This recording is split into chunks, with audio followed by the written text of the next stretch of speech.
ప్రతి ఏడులాగే ఈ సంవత్సరం కూడా రంజాన్ మాసాన్ని పురస్కరించుకుని పేద ముస్లింలకు మాజీ మంత్రి చిలుకూరి రామచంద్రారెడ్డి నేతృత్వంలో నిత్యావసర సరుకులు పంపిణీ చేస్తున్నట్లు మున్సిపల్ మాజీ చైర్మన్ దిగంబర్రావు పాటిల్ తెలిపారు. ఆదిలాబాద్ పట్టణంలోని సిఆర్ఆర్ నివాస గృహం వద్ద ఏర్పాటు చేసిన మీడియా సమావేశంలో ఇందుకు సంబంధించిన వివరాలను వెల్లడించారు. గత 20 సంవత్సరాలుగా ఆదిలాబాద్ పట్టణంలోని పేద ముస్లిం కుటుంబాలకు ఆయన వంతుగా రంజాన్ గిఫ్ట్ పంపిణీ చేస్తున్నారని అన్నారు. అందులో సేమియాతో పాటు అన్ని రకాల వస్తువులు అందజేస్తామని పేర్కొన్నారు. 15 సంవత్సరాల నుంచి రామచంద్రారెడ్డి గారి ఆధ్వర్యంలో రామచంద్రారెడ్డి గారి స్వంత పైసలతోని ఈ కార్యక్రమం 15 సంవత్సరాల నుంచి చేయబడుతున్నది.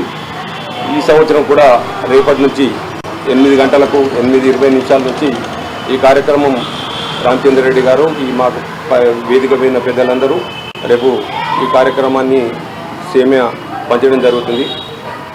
ఈ ఉద్దేశం ఏదైతే రామచంద్రారెడ్డి గారి ఉద్దేశం ఏదైతే ఉందో 15 సంవత్సరాల కింద నుంచి ఆయన ఉన్నంత మట్టుకు తప్పకుండా ఈ కార్యక్రమాన్ని సేమియా కార్యక్రమాన్ని పంచడం జరుగుతుంది.